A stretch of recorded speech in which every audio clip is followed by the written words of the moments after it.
persuasively address کر سکتے ہیں.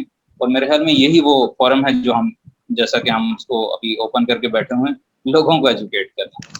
میرے خیال میں جب آپ اس لیول تک لوگوں کو ایجوکیٹ کریں گے, ابھی اگر سر بتا رہے ہیں کہ وہ 150-200 پٹیشنز ہیں, آپ یہ دیکھیں کہ اگر مزید لوگ اس کے ساتھ جڑتے جائیں گے تو وہ معاملہ کدھر تک پہنچ سکتا ہے. بنیادی طور پہ ہمیں کرنا یہی ہے کہ لوگوں کو ایجوکیٹ کرنا ہے. ٹھیک ہے, تو یہ میرے خیال میں یہ مین نقطہ ہے ہمارا. ابھی لاز ہیں تو اسلامک ہیں, لیکن ایکچولی اس کی امپلیمنٹیشن. ٹھیک ہے جی بلال صاحب, بہت شکریہ. میں علی حمزہ صاحب کی طرف دوبارہ آتا ہوں. سر, بلال بھائی نے بات کی کہ ابھی جو جدید دور کی ضرورت ہے کہ ہم اسلام جو ہے وہ جتنا قدیم ہے اتنا جدید بھی ہے. یہ ہر دور کے لیے ہے, یہ کسی ایک خاص دور کے لیے نہیں تھا. تو اجتہاد کا جو ایک کانسیپٹ ہے اسلام میں, وہ بڑا بنیادی طور پہ بڑا اہم ہے. تو آپ کیا بتا سکتے ہیں کہ ہماری جو موجودہ قومی اسمبلی ہے یا جو ہماری پارلیمنٹ ہے, وہ اجتہاد کر سکتی ہے؟ کیا وہ اجتہاد کے قابل ہیں یا ہمیں کرنا چاہیے؟ اجتہاد کے اوپر تھوڑی سی روشنی ڈالیں سر. جی, میں آپ کے اس سوال کا جواب دوں گا, لیکن آپ کے جو پہلے 1-2 سوال ہیں ان پہ اگر مجھے آپ اجازت دیں میں اپنی تھوڑی انپٹ دے دوں, 2 لفظ جی سر, جملوں میں. بریفلی آپ کر لیں, ٹائم ہمارے پاس تھوڑا سا کم ہے. ہاں جی بالکل. سر, جہاں تک ربا کی بات ہے, سود کی, وہ کانسٹیٹیوشن آپ کو کہتا ہے, آرٹیکل 38F ہے کہ اسٹیٹ جو ہے وہ مکمل کوشش کرے گی کہ وہ ربا کو ختم کرے. یہ ہے eliminate the riba as early as possible. اور یقیناً یہ قرآن میں ہے کہ یہ سود جو ہے وہ اللہ اور رسول اللہ صلی اللہ علیہ وسلم کے خلاف جنگ ہے. اس میں ضرور کوشش کرنی چاہیے, اس میں آپ کی زکوٰۃ کو بڑھانا چاہیے, صدقات کو بڑھانا چاہیے, اس کو سسٹمیٹک کرنا چاہیے. دوسرا آپ کا پرابلم, دوسرا امپلیمنٹیشن میں دوسرا کوشچن جو ہے کہ یہ امپلیمنٹ کیوں نہیں ہو رہا, اسلامک تو ہے. تو یہ آپ کا گورننس کا پرابلم ہے. یعنی جو سروس ڈلیوری ہے اسٹیٹ کی وہ نہیں ہو پا رہی ہے. اس کی وجہ یہ ہے, آپ کا حمزہ الوی اس میں کہتا ہے, آپ کے جو بورجواز کلاس ہے, جس میں وہ کہتا ہے کہ آپ کا لینڈ لارڈ ہے, آپ کا انڈسٹریلسٹ ہے, آپ کا بیوروکریٹ ہے, یعنی کہ ملٹری اینڈ سول بیوروکریسی ہے, اور پھر آپ کا جو ملا ہے. یہ 5 بورجواز ہیں اور ان کے پیٹرن کلائنٹ ریلیشنز ہیں, یعنی ان کے آگے پھر کلائنٹیج ہے, ان کو وہ پروٹیکٹ کرتے ہیں. تو یہ پرابلم آ رہی ہے آپ کی گورننس. تیسرا جو آپ کا ابھی جو سوال مجھ سے ہے, اس میں اگر آئیں کہ موجودہ جو اسمبلی ہے وہ اجتہاد کی کر سکتی ہے یا نہیں کر سکتی. دیکھیں, پہلے سمجھیں اجتہاد کیا ہے. اجتہاد ہے ون مین اوپینین, یعنی ایک مجتہد کی اوپینین اجتہاد ہے. جو آپ بات کر رہے ہیں وہ اجماع آپ شاید کرنا چاہ رہے ہیں. اجماع یہ ہے کنسنسس آف اوپینین, یعنی بہت زیادہ مجتہد ہوں اور کوئی ایک مسئلہ پیدا ہو جائے اور اس پہ ان کی اوپینین اگر وہ کنسنسس ہو جائے تو وہ اجماع ہے. اجتہاد, ہاں, جو موجودہ اسمبلی ہے سر وہ شورا ہے. آئین بھی کہتا ہے آپ کا, اور اسلام میں بھی کانسیپٹ آف شورا ہے. تو آپ کی اسمبلی مجلس شورا ہے, وہ مجلس شورا کا رول پلے کرے گی. آپ کی جو اجتہاد ہے یا اجماع ہے وہ آپ کا مقصد پورا کرنے کے لیے کونسل آف اسلامک آئیڈیالوجی ہے. تو وہ یقیناً اس میں کر سکتی ہے. اگر کوئی مسئلہ پیش آتا ہے تو کونسل آف اسلامک آئیڈیالوجی کر سکتی ہے, وہ آپ کے اس کو آگاہ کر سکتی ہے پارلیمنٹ کو کہ وہ فلاں قانون کو یا فلاں مسئلے کو اس طرح, یہ اس کا اسلامک حل ہے یا اس میں پروویژن یہ اسلام میں ڈالنی چاہیے. تو میرے خیال میں شورا از ان اٹ سیلف, یعنی کہ ایک اسلام کا ہی کانسیپٹ ہے, اس کا اپنا رول ہے. اور جو اجتہاد کے لیے یا اجماع کے لیے ہے وہ آپ کی کونسل آف اسلامک آئیڈیالوجی ہے, وہ اس کا رول پلے کر سکتی. ٹھیک ہے جی. وکیل صاحب دیکھیں, مجلس شورا کے لیے بھی اسلام جو ہے وہ کوئی ویسے ہی عام بندوں کو شورا میں نہیں شامل کر لیتا, وہ ان کی بھی کچھ کوالیفیکیشنز ہوتی ہیں. ہمارا آئین بھی کہتا ہے کہ آرٹیکل 62 ہے جو کہ کوالیفیکیشنز بتاتا ہے ہماری مجلس شورا کے ممبرز کا, اور آرٹیکل 63 ہے جو کہ ڈسکوالیفائی کرتا ہے. اس پہ روشنی ڈالیں اور یہ بتائیں کہ یہ زیادہ دور میں آرٹیکل 62-63 تو آیا, لیکن کیا یہ صحیح معنوں میں اسلامی نمائندے جو کہ مجلس شورا میں شامل ہونے کے قابل ہیں ان کو یہ چوز کر رہا ہے, یا صرف ایک یہ پتلی تماشا ہے دیگر قوانین کی طرح؟